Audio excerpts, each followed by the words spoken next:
Ang sa akin lang, gusto ko yung para sa sarili ko lang, yung masasabi ko yung nagawa ko para sa bayan.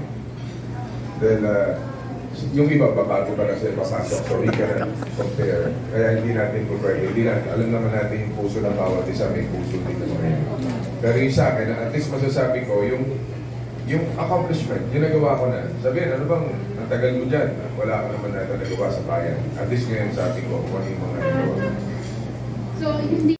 What do you mean? Yung gagawin ng artista para sa... Hindi. Yung kami naman po, yung output po ng pelikula naman. Ng pelikula? Opo. Kasi sabi nila minsan din daw kaya hindi napapanood.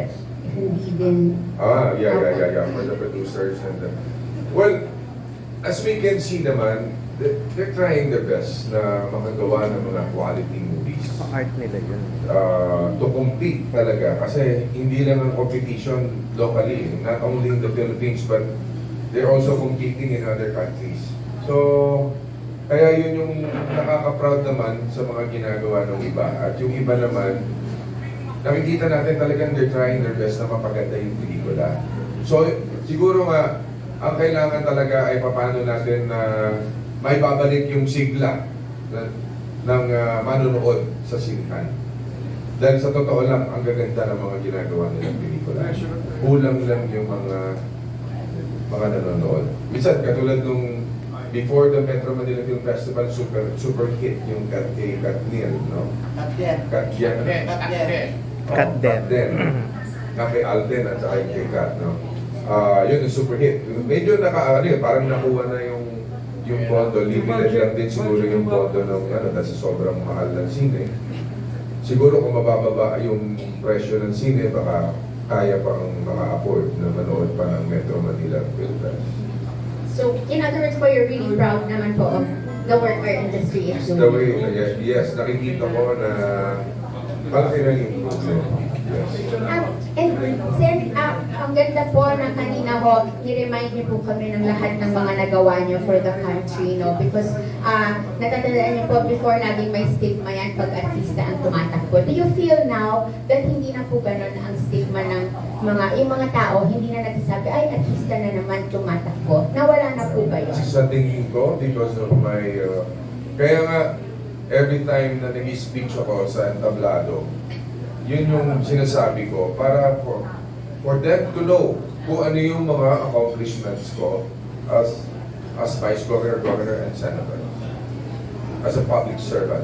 Hindi ako rin pabaya sa trabaho ko. Nagtrabaho ko, pinatunayan ko yan.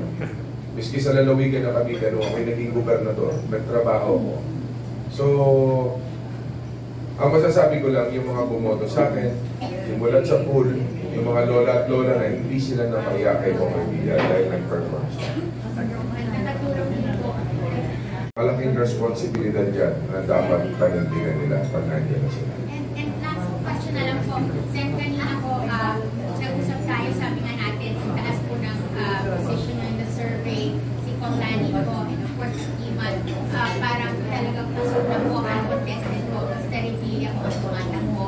As the patriarch now of the family, ano po masasabi na gano'n na po yung support ng mga tao sa inyo? How do you feel that that's the trust that they get?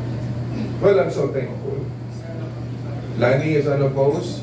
Ram, Vice Governor, unopposed. Yung sa Bacoor, lahat unopposed, from councilor up to mayor, up to board members, unopposed. Lahat walang kalaban. Dahil siguro sa performance yan. No? Dahil kung masamang performance ng liderato, lalaban sa'yo. Dahil masamang performance mo.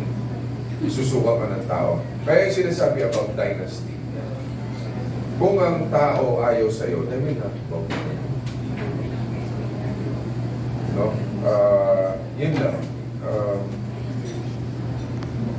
At the end of the day, tao bayan ang magsasabi, ayoko sa'yo.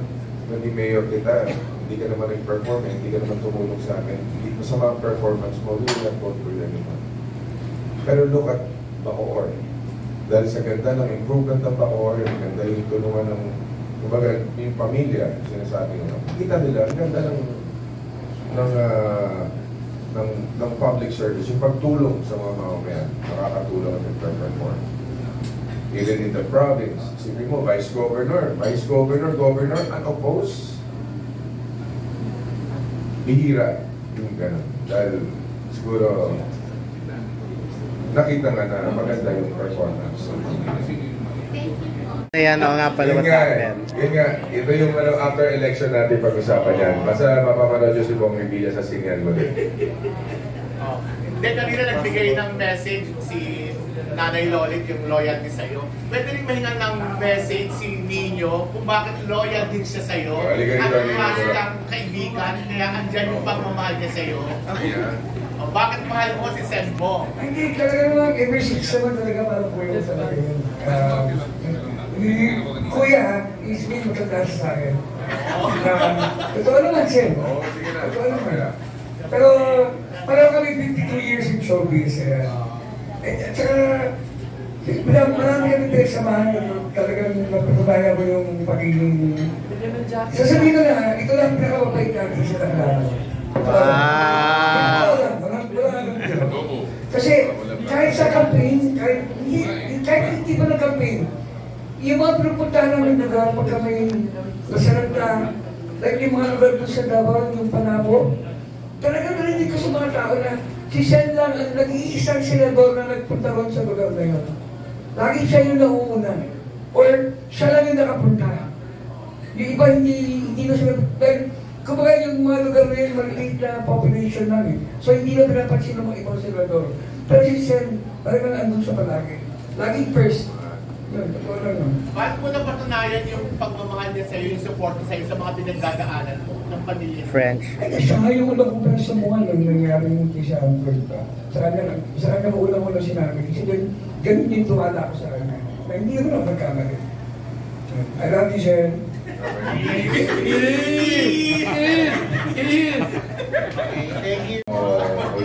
Nakulong na ako dahil dyan sa mga ganyan. Ayaw ko yan. Sa kanila na yun. Baka tulong lang tayo dito ng senador o ayaw ko. Sa kanila na yan. Kaya may lumabas, di ba? Na pinaputok nila sa social media pagka na-impeach daw si Inday Sara ako papalit. Ay, thank you naman. That's fake news. That will never happen. Yung parang ako yung papalit. Hindi ako ganun klaseng tao. Saka wala po akong ambisyon dyan. Wala na. Maybe noon nangarap ako, but no more. Okay. Good. Okay. Ito, yung bang nasa trailer mo noong... Kasi ang pinaprioritize dyan, no, ito, theater's point of view, ito lang yung pagkakataon nila para kumita sila. Kapag super hit na yung isang pelikula, tatanggalin na kagad doon sa mahinang pelikula, kawawa na yung maliit na pelikula na natanggalan na ng Actually, sa simula ko ng first day of showing, hindi talaga pantay. Oo. Unlike before, di ba, Connie, no? Pantay. Talagang pantay kasi, di ba, Ngayon, nag-vlog, nandiyan kayo online, marami na dyan, ha. Kaya sabihin mo lang habang hinahahan ko ako lalo. Ayaw na Pero yung mga trolls mga trolls yun, hindi na totoong tao Kaya yung gano'n, tatawanan mo na lang. Kaya sabi, si Bong Revilla, isang mandirigma. Diba? Habang nasasaktan, lalong tumatapang. Habang naduduguan, lalong lumanlaban. Yan. Habang sinisiraan nila, lalo lang tayong popoginan. Okay.